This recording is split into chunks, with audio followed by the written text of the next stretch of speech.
I'm Justin Snyder. And I'm Stephanie Greenwood-Snyder. We're just an average, everyday couple. But over the years, we've seen the incredible importance of building community together. We'll be talking with friends and experts about their stories and experiences to help us learn and grow. We don't want to just survive through life. We want to intentionally thrive. This is The Intentional Thriver. Welcome back to another episode of the Intentional Thriver podcast, the podcast where we talk about how to thrive in life, not just survive. We are so excited today to have an incredibly talented creative with us. I mean, look at him. So if you're just listening, you need to look at him. Look at him. Just look at him. Just look at him. Just look at him. Look at me. Brian Arnold is with us today. Brian, how are you? Panini. I'm great.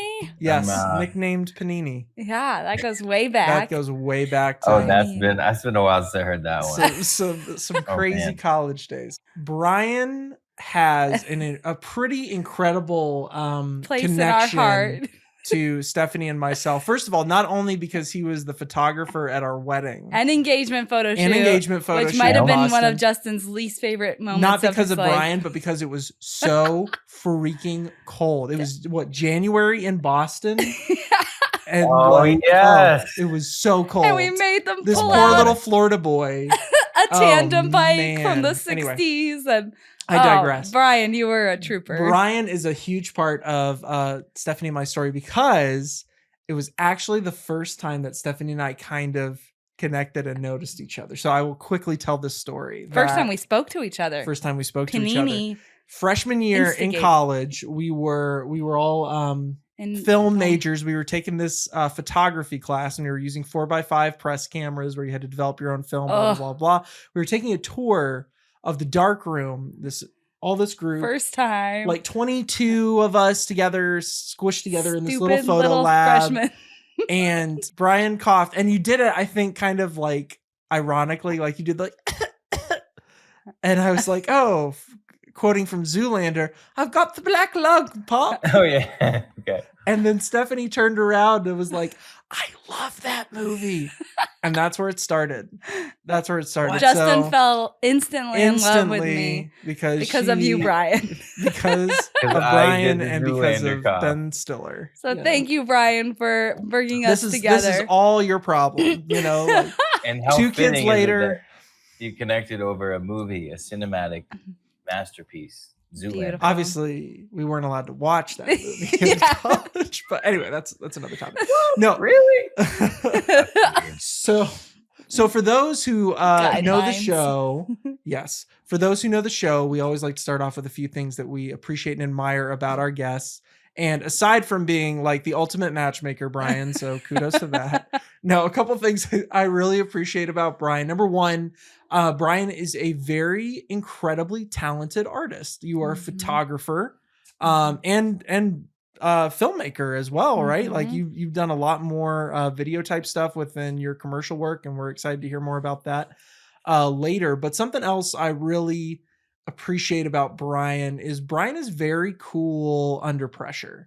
Like I even remember, I mean, you do a lot of weddings. And for those of us who have shot weddings, they can be pretty stressful at times. Their emotions run high during weddings. And so like you need to be cool and calm and collected and and Brian, you are that. So when we renew our vows, we will give you a call to shoot. It's gonna be 10 years next June. Crazy. Are you serious? Yeah, wow. That's crazy. Yeah, that is very crazy. Insane. So I mean, I look older. You two don't. But... I do, but Brian doesn't. Yeah, the exact same. All right. Well, let's. Anything you want to add to that? No? Well, I mean, I want to agree, but let's get into it. Let's get into it. Let's dive in. Oh my gosh, stop it, you guys. Shucks. Yeah. Well, let's start off for those who do not know Brian Panini Arnold, please. No, Brian, can you share a little bit about your background and who you are? Cinema and video production major, photo minor for a few semesters, and then I switched to a photography school in Western Mass, Hallmark Institute of Photography. And yeah, I just started taking any like clients I could get and started in the photography and video business. I was kind of a skater punk in high school. My friend had this little like point and shoot camera that had a video mode on it. He would take videos of us and edit them on his computer, and I didn't know anything about it. And one day he let me mess around with the editing program. It was like Windows Movie Maker, I think. Oh Classic. I think we all started on that. Oh yeah. And just like the whole like putting clips into different order and then playing them back, and it like played as one piece, as like one video. And then also just like putting music in there, and I just like started really getting into just being fascinated by it. And then eventually like I think my parents got me an old mini DV camera, the old VX 2100. Nice. So like a senior gift or something in high school, and or that must have been like junior year, I don't know, because I started making just like stupid videos with friends, and you know, it didn't matter that they were just dumb videos, because it gave me practice with everything, practice that I didn't really understand like how important it was at the time. But yeah, and then decided to go to school for video editing, and taken right back to Bob Jones for a few semesters, Hallmark, and yeah, that's pretty much the past 15 years, something like that. So let me ask this, like, what was it about photography specifically? Because I mean, obviously there's a lot of overlap in the arts between, video, filmmaking, all that stuff. But photography is kind of, I mean, it's different. There's similarities, but there's differences as well. And, with photography, I think it's fascinating because you're telling a story with like one frame. With video, you have more frames. You can, traditionally it's 24 frames a second. And so, you incorporate camera move, you incorporate all these other pieces to kind of help motivate and tell that story. Photography, it's one image. It's one point, and you have to capture that at the point that you as the photographer think best tells that story. So what was it about photography specifically that got you interested in that as part of your path? I give a lot of credit. I know there was many things that contributed to like me getting into photography and like really fascinated by it. But one of the big things was Mr. Ramsey, our first photography class. He was like, you guys, know as much as I do how like hard he was to please, and how specific, like particular he was, and he really, really like very technical. And like the more like I was your typical ADHD kid. I didn't really like, history was interesting to me, but I always failed. I hit literature and like, all like English and paper writing, and I was like, I struggled with everything. Photography, like it literally, I just became obsessed. Like I was like, why does this teacher want me to frame my subject here? Why did he say this is better? Why does the camera react this way when I pop a flash off in a long exposure? Like what? It doesn't make sense. Like I just got so like obsessed with it, and like not just the camera work, but the the theoretical side of photography, the art of it. And yeah, I don't know. It just it was almost like a puzzle to solve. Maybe it has to do with my personality. I'm not super into astrology, but I know I'm a Virgo, and Virgos are like very detail oriented people. I think I am definitely that way. And yeah, that was it. I just became very fascinated by all of it. And then eventually learning how much crossover there was with video, like all those compositional things. Yeah, a lot of them carry over. And with video, there's even more to it, obviously, with storytelling and motion and audio and everything like that. So yeah, and then now I just do both. I mean, in my photography school, there was a video class. There was a lot of, obviously, all the classes were photography classes. There was a couple of business classes, but there's also one video class. So I continued to learn about video, and then eventually did both, I guess. And you've done some pretty cool stuff over the years. I mean, Samsonite is a big client for you. What are some of the projects that you've done that have been really cool that, as an artist, like you're saying, there's photography and video is so cool because it's a very prominent blend of the technical and the science with the aesthetic and the art. And I think filmmaking, camera, that technology is such a cool hybrid and blend of that, where you have to kind of keep that in balance. And so like inspiring you in the technical, inspiring you in the artistic, what are some of the coolest project clients that you've enjoyed doing over the years? Other than shooting our wedding and engagement, obviously.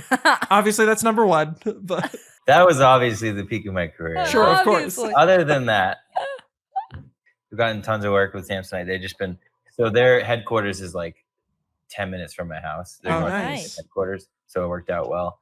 And I got that client through like a friend who shot video for another company, and the creative director of that company went like that. I shot some videos for fun for them. He left that company and went to Samsonite. He knew me from before, and then he came to me and hired me for work. He's actually long gone from Samsonite now, but now through that I just know the Samsonite team.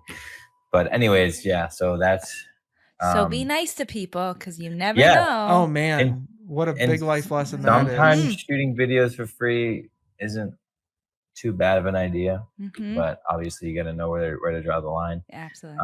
Obviously, like all the travel and stuff for them has been super fun. I love travel, and when I get hired to travel or like paid to take product with me on a vacation that I'm already going on or whatever, obviously like it's very fun to mix two passions together. So one of my big passions is fitness, and then photography and video. And so like I've done a lot of fitness work with photo video over the last 4 years or so. Nice. I've gotten pushed a lot more into the fitness world. More so like a lot of local places. I've done a couple shoots for like a little bigger like supplement companies, but it's more so like sponsored athletes in my area by that company. But it's so fun, and it's just like I'm just so passionate about that. Wow. Anyway, so like bringing those two things together has been really enjoyable. I've just been like traveling and having fun. Nice. Good. Trying to keep up with my work. The last trip was Palm Springs, California, and I went out and I made 10 different videos that they ran as social ads. Wow. And they're good videos. Like they had models because they had they had like a big photo shoot scheduled too for their summer campaign. But it's like, me with my gimbal and like one or two lights, and it's quick edits, quick post processing, smaller scale. But when you start hiring employees, let us know and we'll tell you all the things not to do. Just kidding. It's definitely a different it's different. Different game when you start hiring and building out, but it's also really cool. Yeah, it's really cool to cons. have that support and consistency, Like Justin is very particular how his set is run and how his equipment is used and stuff. And so it's nice to have a consistent person or people with you in that realm. But so, I mean, Brian, you are a very naturally creative person. I think that's so cool that it goes so deep in you. Something that I know is a creative, kind of myself, but mostly being married to a creative. You're very creative. Oh, thank you. You didn't have to say that. In my own way, but not like you guys. And something that I think is so fascinating is you guys always create, like you always are looking at things.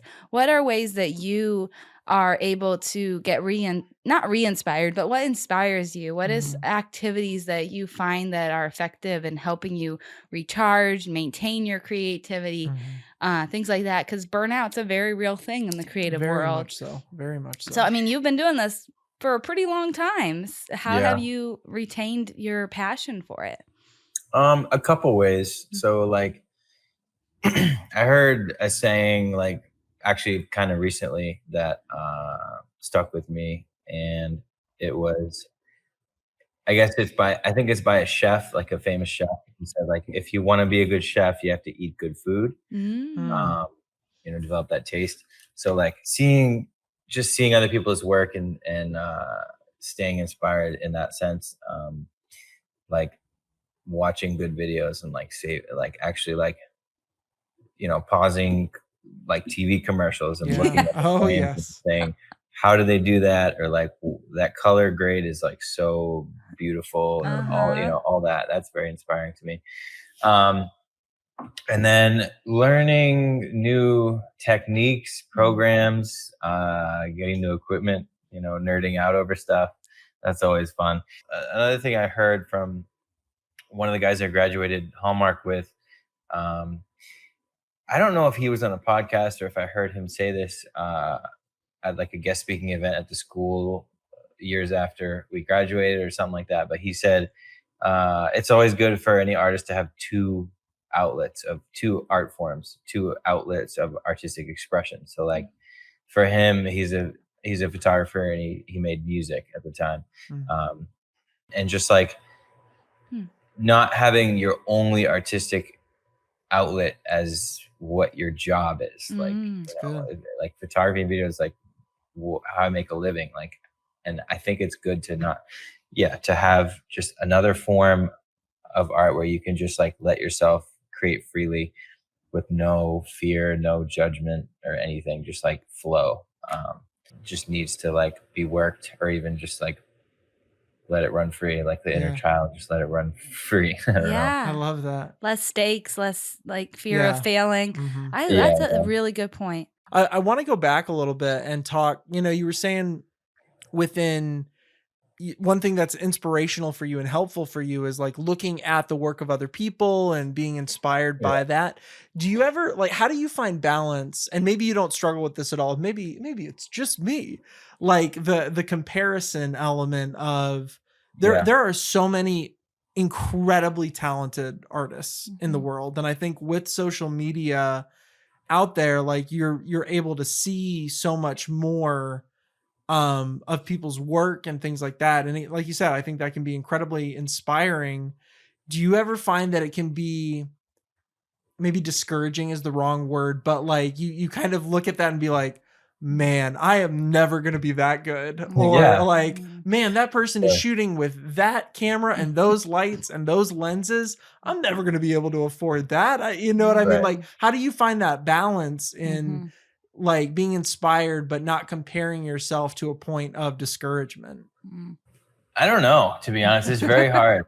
And I think it is something that I deal with. And I think one of the things that I think is helpful to remember is I think everyone deals with, everyone has that same feeling. Like, that's good. And especially like, I think when I'll make a video and I'll overanalyze the heck out of it, like the whole process, and think it just looks terrible.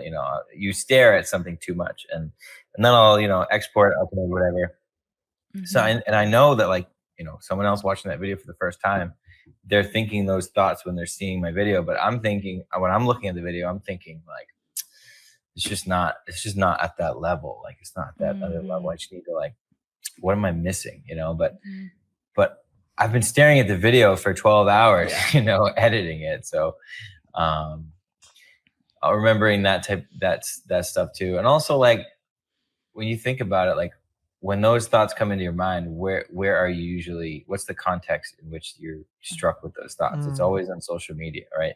It's just social media. Like it's people's highlight reel. It's not real life. It's, and even if it is, like, that's great. Like try to, one of the things I always try to remember is to, celebrate others' successes, and be happy for people. And it is hard as a creative when you've been, doing it for so long and you feel like, there's someone that's saying stuff like, oh, like, been shooting for 3 years, and you look at their clients and they're shooting for these big companies and beautiful videos, and they have, they got a big crew behind them, and they're traveling the world. It's like, what did I do wrong?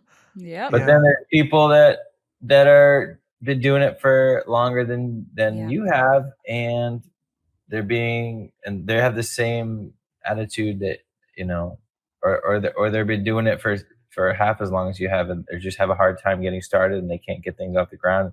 It's so subjective, and I think that's probably like the thought process that I usually take. But yeah, it is a struggle. There's no easy answer to that. It's just like reminding yourself that you're exactly where you're supposed to be, and that your path is exactly what it was supposed to be, and that's good. And like there's meaning and purpose in where you're at right now. And like one of the things I always tell people that are starting out is to totally like exhaust your resources right now. So like you might know someone that has a small business in town, or you might know someone that knows someone that knows someone, or like just talk to people and exhaust those. You have connections, like totally like exhaust those connections, you know, and they'll always lead to other things. And don't like underestimate the value of what's already at your fingertips. And that goes the same way for like your current projects and your clients right now. And, you know, just do your best and treat your next job like it's the biggest job you've ever had. Yeah, that's really good. That's really, there's a lot of wisdom in that, people, that no matter what industry you're in. Cause again, I think as creatives, maybe we feel it a little bit more immediately, again, especially with social media and things like that. But so personal. That's true of, I think, any person in any job. Like, it's so easy to look around you and be like, man, if only I was at that person's level, if only I was a parent like that person, if only I, you know, had the same, like I should have gotten the promotion of that person. I'm twice as smart as that, you know, whatever, like fill in the blank of whatever it is. I think that's such a good statement of like realizing and understand that everyone is on their own journey. And again, that's not a cop out of saying like, don't take risks, don't try harder, don't work harder, you know, like, yes, do those things, like take risks, you know, if there's something that like you are passionate about, pursue that. And like you said, exhaust the resources to do that, be very intentional in pursuing that.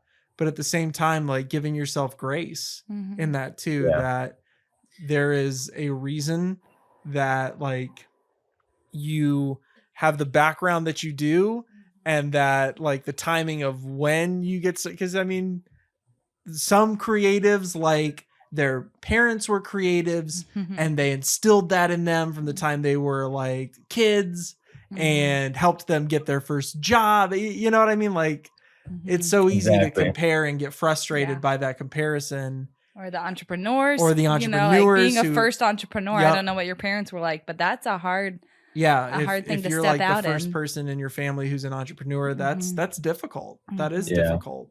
But yeah, no, that's so good. That's so good. Yeah, one thing, like going along the lines of what you said, like I feel like most people in the world are always looking to that next thing to satisfy them, or to feel like they've accomplished enough in life, or they've like arrived somewhere. And one thing, like I've like tweeted or posted this on Facebook, this sentence, like I've posted like, you're doing it, you're living the life that, like, this is it, you're doing it right now, like what you've been wanting to do, like this is it, like stop looking to tomorrow, to that next thing to feel happy. Like you're never going to find it. It's never going to be there. It's a mirage. Like right here, right now, this is the life that you've been looking forward to for your whole life past, you know? And yeah, we have goals that we're always going to have goals. Like having goals is part of the process. Like if not having goals and accomplishing all the goals is one of the contingencies for being happy, then you're never going to be happy, you know? So for example, like if one of your goals is like, oh, I need to produce a video like that guy's producing, and like have a set like that, or like have a client like that, then I'll be happy. It's like, no. That guy's still in the process as well. And he's looking at someone else as well, saying, I need to get this. So that's good. Yeah. Right now, this is it. This is all we have, you know? And we're right where we're supposed to be. And like being on the Intentional Thriver, you have like peaked right now. Like there's no higher honor than being on this podcast. You know? Yes, I can quit tomorrow. Oh my word. So, thank you. Cheers. What, Brian, would you say are some, like, I mean, I feel like you've shared some already, but life lessons that you've learned throughout your career, throughout your time? I mean, you've already talked about like live for today is your good old days are today. No, don't. Or even I mean, again, I think just that story that you were telling about how you got the Samsonite client, like how just, you know, being kind to someone, being personable, you know, like that carries a lot of weight with it, and we never know like what genuine, authentic kindness leads to. You know. Anyway, sorry. But what are some life lessons you feel like you've learned throughout the years? Yeah, I've learned. I've like you know, we've all had those really tough clients and tough situations, and I've just learned to like not. I don't know, just to be slow to speak and just try to understand people and understand each situation. Being in like the service industry, just like, I mean, obviously there's people out there that are just like, I don't really understand that person. Like they seem like just a genuinely terrible person, but it's just like that battle of learning, trying to like learn someone's situation, learn their understand where they're coming from before snapping back at them or you know, just giving grace, I guess. Like this past year has been very different for me. I don't know what it is, but I just started like saying yes to things, to like opportunities and just like random trips and friends and jobs and filming random things I would never do before.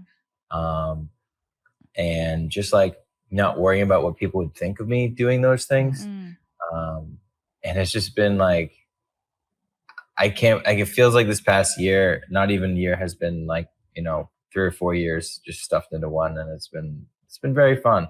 For someone who's interested in photography, video, visual storytelling, whatever that may be, like what advice would you give them as they're starting out, as they're finding that passion? I mean, a big part is to be able to do it sustainably. Like Stephanie was saying, I think burnout is such a big thing, especially in a creative field. And like, kudos to you for continuing to like find your path and journey for doing it sustainably. I mean, you've been doing this, what, 10 years now? Something like that, at least. Yeah, 11. Yeah, like you have your own studio, which, by the way, Brian Keith Media or Photography? Media. And that's just briankeithmedia.com, correct? Yeah. Look it up, people.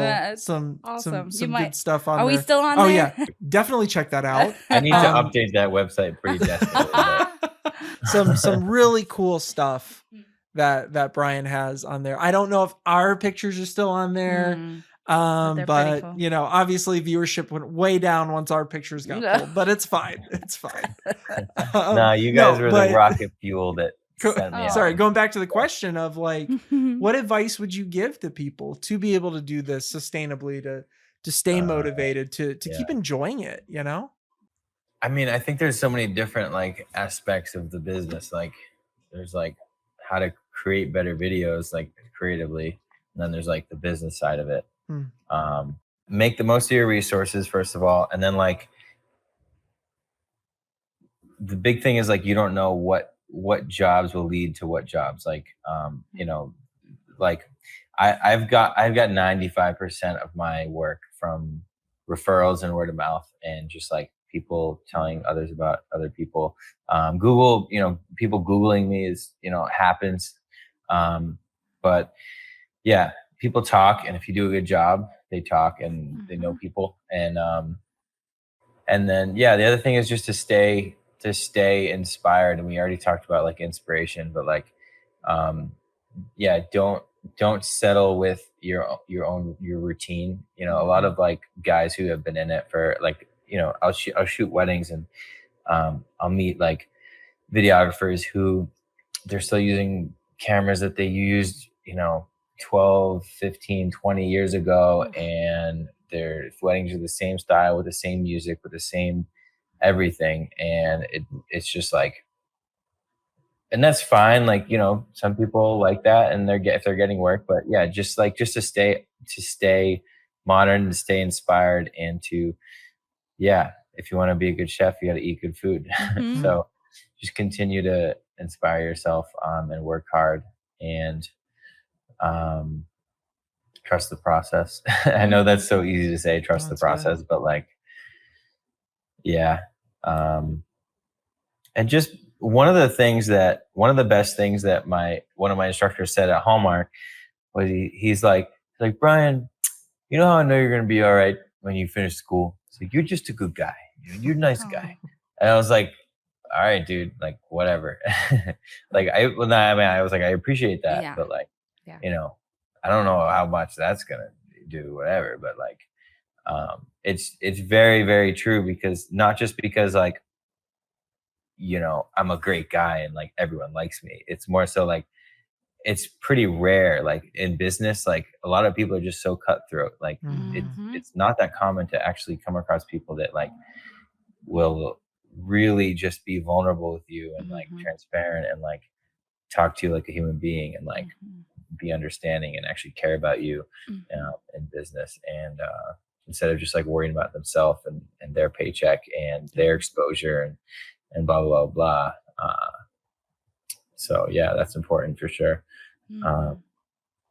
I wish I could give more advice, but I've given a lot of advice to people starting out, that have asked me for advice, but a lot of the times it's like, hey, I have this specific situation. What should I do? And like, for example, like recently someone accidentally formatted a memory card and with pictures from a shoot. And that's all the specifics I'll give on that. And he had to send that email. Oh. I was like, dude, just make sure. I was like, just send me a screenshot of that email before you send it. Wow. And so then I was like, yeah, I would change this, I would add that. So like, yeah, don't be afraid to. I guess that could be a piece of advice. Don't be afraid to reach out to people that are like more experienced and like been doing it for a while and ask for advice. People like That's Justin huge. and Stephanie. Bring it on. So, No, that's a really good man. point. And just knowing that you're not the only one who's been there. I mean, Justin and I, our stomachs just Oh yeah. bottom. We've been there, and it wasn't a wedding. oh, phew, thank God. Yeah. Oh man, yeah. We haven't done it on a wedding either, have we? No. I mean, I can't think of the last I time know. Because Justin is. oh man, well, processes, man, Yeah, like that was exactly. one email I would never want to have to write, Right. because like I just you telling that story, I felt like my guts were getting turned Yeah. inside out Yeah. of Yep. that. But you're right. Like having but yeah. someone who's been through it, Yeah, who can yeah. coach you through it, who can wipe away your tears. Yes. And, Yes. There's something to learn from everyone. That's the Yeah. other thing I've learned. 100%. Absolutely. 100%. And as long Everyone- as you're learning everyone. from it, I think that's something we've talked about on this podcast is like failure is not the same as making mistakes. Like, and just because you failed doesn't make you a failure. Yes. It's, Right. how you learn from that failure, how you pick yourself up. And I think no one knows that better than a creative, because they Right. are 'Cause you- constantly learning from You their feel those, yeah. mistakes. And cool things happen from mistakes, right? Like, this didn't play out the way I wanted it to play out, but how can I be intentional and strategic about utilizing this and believing and having faith that this did happen for a reason, and kind Right. of embracing that and going with it, and just, keeping that positive mindset and moving forward. So last question I have, Brian. So our podcast is called The Intentional Thriver. What do those words mean to you? What is that concept of intentionally thriving? What does that mean to you in your life? Well, what first comes to mind is, obviously, like if you're intentional, you're not just taking whatever's put in front of you. You're not just like, it's good to receive, obviously, like, and be grateful and maintain like gratitude for whatever you receive in your life and are given. But like a lot of times I think like we settle for whatever it is that like falls on our lap instead of like intentionally going out there and actually getting what you want or doing what you want or thriving in what it is that you want to thrive in. Being intentional about that. So yeah, and that's something that like is a very hard balance because this is work. This is a job, and but there's a lot of jobs out there that are a little more cold and not really connected to your soul, so to speak, and who you are and your identity. True. You clock in, clock out. Yep. And then, there's stuff like this where, this is so deeply ingrained in who you are and speaks to your soul. And I think a lot of that beauty is lost when you get so busy that you're just taking like, and for many years, this is how weddings were for me, and weddings just kept me so busy and I was just taking what I could get. And, I was inspired when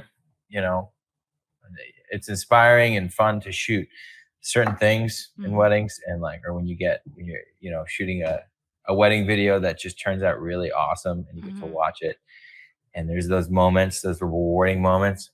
But when you're so busy that you're just taking what comes your way and trying to tread water, I think that is not intentionally thriving. I think that is maybe thriving in terms of like you're making money and you're like running a busy business. And my dad, hardworking blue collar guy, would tell me I'm thriving in that.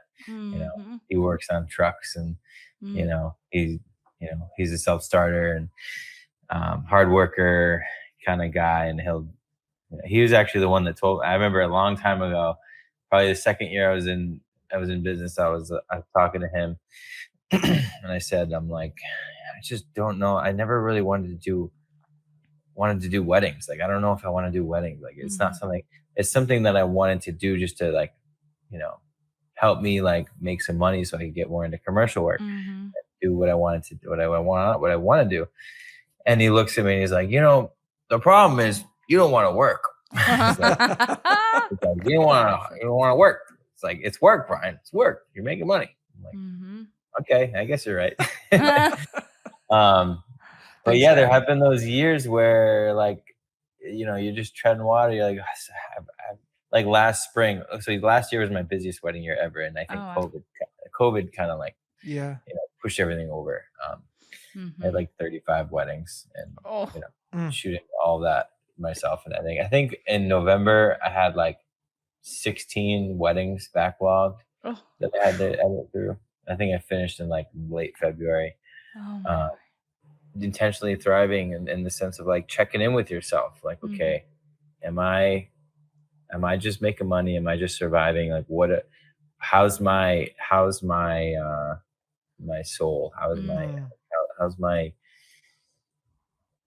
that side of me doing that wants to create beautiful things? And that's not the most important thing in life, obviously. Like, that's not, you gotta work hard, you gotta put in the work, you get the resources to live your life, to survive, but finding that balance